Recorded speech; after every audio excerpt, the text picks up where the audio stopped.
Hi there. I was going to title this presentation Why I Suck at Being Spiritual Part 2. But really, I'm going to be talking about, questioning the assumption on which such a statement is made and the possible causes of spiritual failure, in inverted commas, and what to do about it. Well, I was thinking, looking at the assumption on which this presentation is made, I mean, the sphere of the spiritual, if such a place exists, the sphere of the transcendental God, the good God of Gnosticism, as one might say, surely that lies beyond the dualism of failure and success. So, in this sphere of spirituality, the sphere of the transcendental God, it would actually be useless to talk about success and failure uh, from that point of view, so that once you were ensconced in this transcendental sphere, if ensconced is the right word, or sighted, if that is the right word, um, what does success and failure even mean? Well, what does spiritual even mean? The word spiritual, because there will be no unspiritual. It would just be all spiritual. In fact, really, we can't conceive of such a sphere in which there wouldn't be duality, because our minds are hardwired to perceive duality, up and down, good and bad. Well, not so much duality, more accurate to say binary. Everything is arranged in binaries, black and white, up and down, night and day. And this kind of and if these categories don't exist, none of these categories exist, then what remains? Well, that which remains is God, put it simply. um, but we'll come back to this, because it is possible, in fact, to enter into a kind of mini sphere of spirituality just by changing our perception, our judgments. So basically, you might still insist that there is such a thing as success and failure with regards to spirituality, to living the good life, as one might define the word spirituality in the lower worlds. And we know that there is success. Uh, you knock the ball right out of the park, as they say. There is failure, which is, what is it called in baseball? Strikeout, when the bat misses the ball altogether. Um, but we know in life, really, if we're going to be kind of sanguine about this, that everything is a mixture of success and failure, generally speaking, and on various levels. We also know that success can be a precursor of failure, and that failure can be a precursor of success. So the idea of failure is that something could be like eliminated or make way for eventual success. We also know that failure in the midst of success, you can be a victim of success. You can overreach yourself and therefore fail. And you also can have the opposite, which is success is the precursor of failure. Um, that was overreaching yourself, and of course, failure can be a precursor of success. So you kind of fail at something, but you succeed in something greater based on that thing that you have failed in. And that's sort of the idea of prayers that are not answered, in inverted commas. You need to fail in order to succeed in something greater than what you intended to succeed at. So, hurrah for prayers that go unanswered, kind of thing. But all this is of course true in the lower worlds, but we don't know what is true in the transcendental world, as I've just explained. Um, but then again, of course, you know, all these categories such as mixture, success, failure, etc., they are obviously all dependent on our perceptions and judgments of the case by ourselves and other people, or a mixture of self and others. So of course it gets pretty complicated by the fact that all this is really down to perception. People talk about my life is totally fracked on one level. On another level, my life consists of challenges. And on another level, my life consists of those challenges are opportunities for growth and experience and success eventually. But of course, the thing that is challenging you is real enough. So COVID-19 is real. It's a killer virus, and it could be fracking humanity up merrily away, which it certainly is. But it also could present challenges which make us stronger. And indeed, there could be opportunities here for growth, spiritual growth, and even financial success for some people, and financial disaster for others. And yet, the thing that we are perceiving is definitely real. Don't be under any illusions about what you're perceiving. There is something there to perceive in either a positive or negative way. But supposing we are perceiving failure in the spiritual sense. I have it in my mind that I've failed spiritually, or failed to live the good life, whatever that means. And you'll notice here I'm sort of confusing the good life with spiritual success. And one thinks of in Christianity of the Indian subcontinent, they have a great deal of trouble in thinking of Jesus as being a son of a carpenter, or adopted son of a carpenter, because in Indian mythology, if you're going to be born if you're going to be a god and you're born into an earthly family, it's going to be into a rich family, not a poor family, because rich is good and poor is bad. So how can Jesus be born into a bad family that is poor? And that's quite a harsh judgment intrinsic in that view. But it's one which, I understand Christianity in the Indian subcontinent has a great deal of trouble with.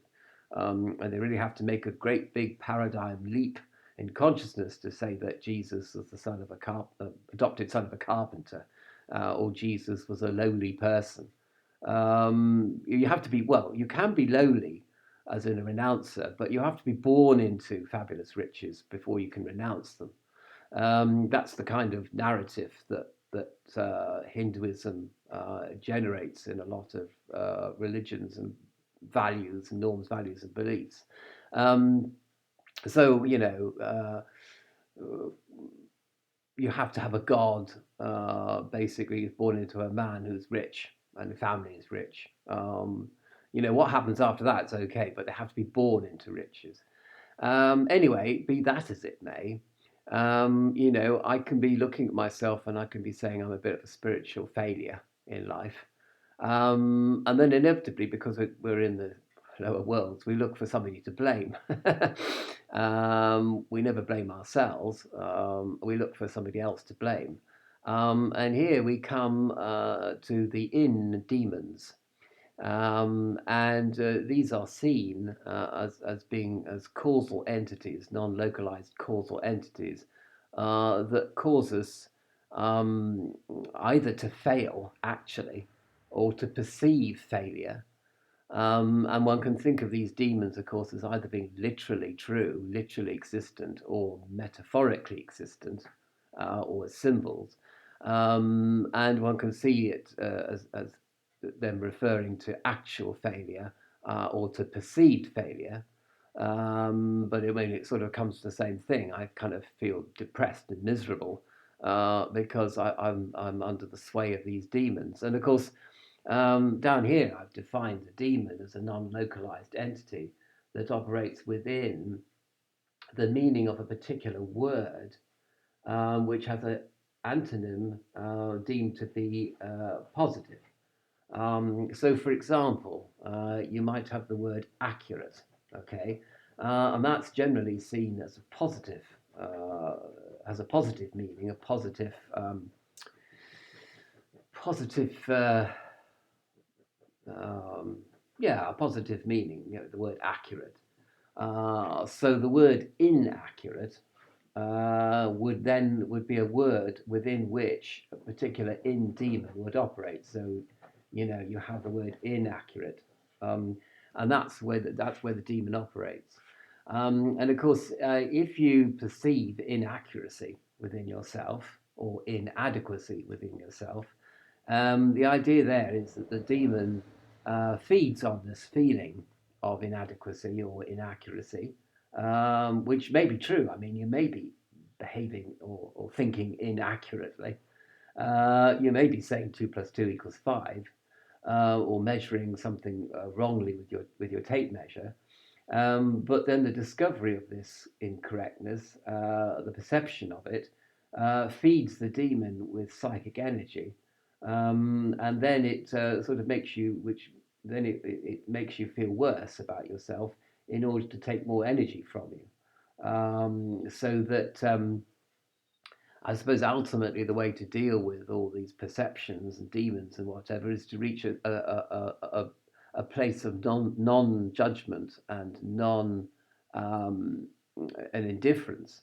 And by doing this, you can actually sort of reach a little bit of heaven. You can actually perceive heaven or paradise in an instant of reaching indifference or reaching a state of non-judgmentalness, if such a word exists. So, you know, obviously within the positive words, there might be a positive entity, which gives you a virtuous cycle. The more you think you are being positive, the more that you think you are being accurate, or the more you perceive your accuracy as a result of your hard work, then there's a virtuous cycle set up. But the more you perceive your inaccuracy, which may or may not be true, then the more miserable you become, and the more the demon feeds on that misery as a result of being always wrong about something. But in cognitive therapy, of course, we don't say we're always wrong. We just say we're wrong or inaccurate in this particular instant. You know, we got it wrong in this case. We made a mistake. But we can try again and rectify the mistake. And then we can feel better about ourselves, which counteracts the effect or the vicious cycle set up by the in demon. Now you have to. It's quite specific. I can never say that word. You know, you can set up. You have to have a word which is like accurate and inaccurate. And inaccurate is where the in demon operates.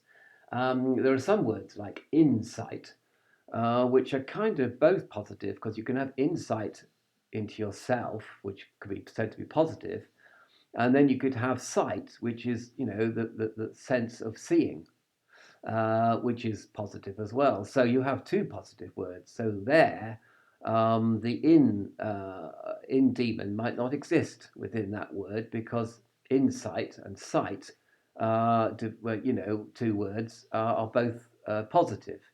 Um, but I mean, it's possible for insight to be too much, and you can see too much of yourself and then go into misery about that.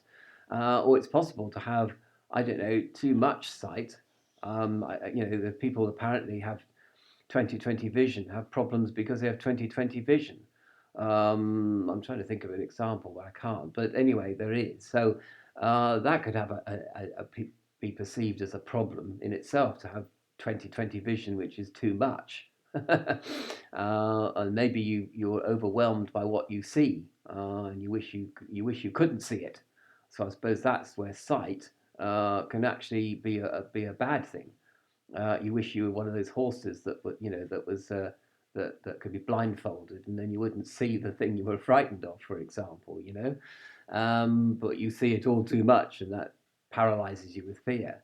So I suppose it's possible that the in demon will exist within insight and sight in that case. But generally speaking, they're positive things. And if a demon operates within that, it's not a very powerful demon.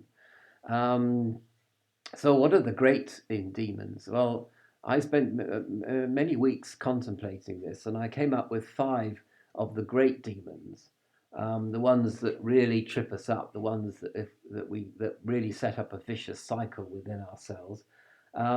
Chief of which being in the inverted pentagram, at the sort of adverse of spirit, as it were, is inopportunity. And I mean, the opposite of that, the positive opportunity is opportunity, which means sort of, to my mind, acting in the right place. You're in the right place at the right time, and you make the right move, right? And that will be opportunity. You seize your opportunities and you act on them. But inopportunity might be you act at the wrong place. You're in the wrong place at the wrong time, and you act inappropriately, and that would be inopportune. Your timing is all wrong, and how often does that happen to us? And that apparently is a very big, powerful in demon, because when you perceive that you have acted with inopportunely, you get very miserable about that, and you regret your actions, and you regret the past as well. You regret the action. You become full of what if, and I should, I would, I could have, or the third conditional, and by the way, these in demons operate within the language of English. Other demons operate within other languages which have a positive word, and then its antonym is a negative word, some kind of negative. And the only one I think in Sanskrit, you have satya, which means truth, and that's a positive word. And then you have asatya, and asatya means it's untruth.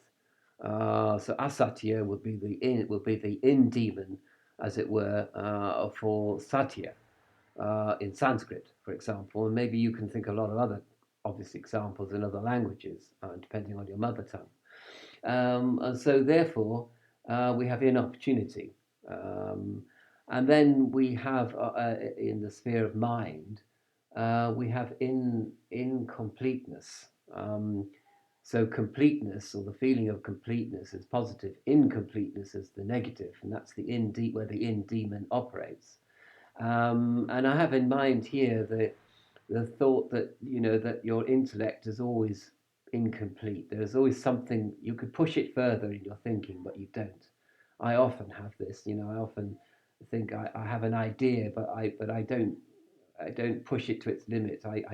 I kind of have a shortened force, a moon in Aquarius, to put it in tarot terms.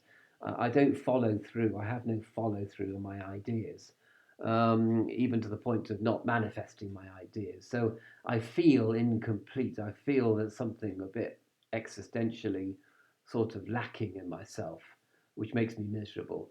And of course, people, you could have dissatisfaction because there are dis words, which have a dis demon in them. And you might feel dissatisfied with life, and that sort of motivates you to go around doing really crazy stuff and having lots of boyfriends and girlfriends and getting into high dramas in life. You're searching for some completeness in your life. You're searching for satisfaction, and you'll never find it, and that makes you sort of more and more miserable, and more sort of frenetic in your actions. And in fact, of course, the worse it gets, the more inopportune are your actions, and the more miserable you get. So an inopportune demon and an incompleteness demon are having a party with your mind there. And then we come on to the other one, which is inflexibility, which assigned to earth. I mean, that was air, incompleteness, but inflexibility, intransigence. But you see, the word transigence isn't used, so that wouldn't be intransigence. Wouldn't exactly be an in demon operating there, because the opposite transigence is a word that's never used. Doesn't mean anything. You see. So you have to be careful about what words you assign to the in demons. Um, so you have the flexibility, which is positive. You're flexible, you're adaptable, you're evolving, you're seizing opportunities where they come up. And inflexibility means you're just not going out. You're not getting on your bike and looking for work. You're just waiting there, waiting for somebody to give you a job. For the government should give me a job, and what you won't do anything for yourself. So, but apart from that, you're also very, the lady's not for turning, as Mrs. Thatcher said. You're doctrinaire.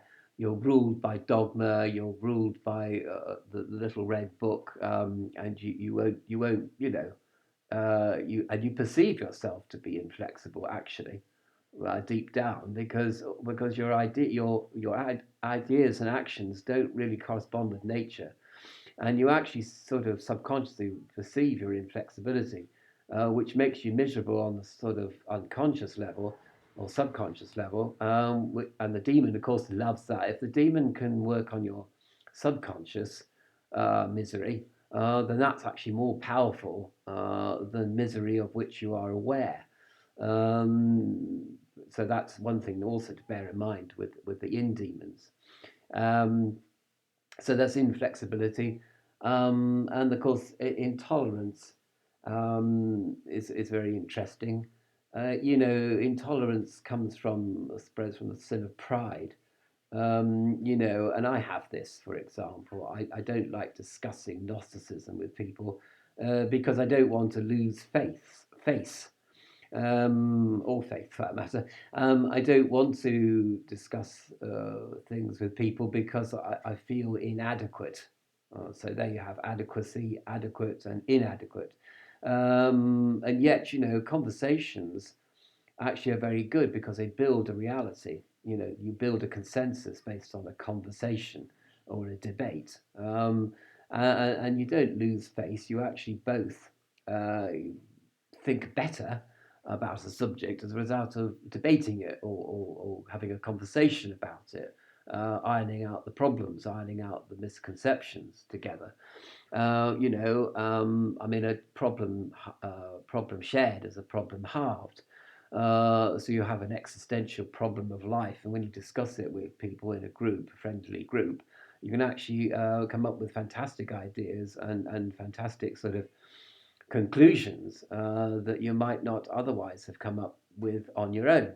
Um, so feedback is good, but the intolerant person like me doesn't want to have feedback. They don't want people to say you're wrong or you're right, or people sort of saying I disagree with you. That hurts me, hurts my pride, hurts my sense of sort of sense of being, sense of being good, feeling good about myself. So my intolerance is fed upon by the in demon for intolerance, and sets up a vicious cycle, which makes me more and more inflexible, and so on and so forth.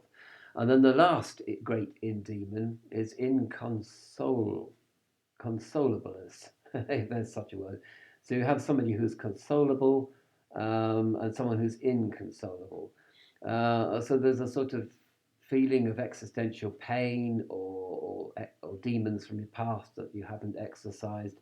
You're holding on to your pain from the past. You're holding on to your present frustration or present fear, and nothing that anyone says to you makes a difference. You have various healing modalities um, put upon you, or you follow certain spiritual paths and spiritual disciplines, but they just fail to console you. You just won't let go of your pain. And so you have somebody who's consolable, and somebody who's inconsolable, and the demon feeds on the inconsolable part of your nature, of your being, to derive psychic power from that, and to set up a vicious cycle where it gets more powerful and you get less powerful, because of course the demon really is a non-isolated psychic parasite, um, that operates within these in words, these negative words. And but you see, you have also got to be careful about this, because a negative word, it relates to a negative situation. All right, there's a situation is real and it's negative, and your negative word relates to that.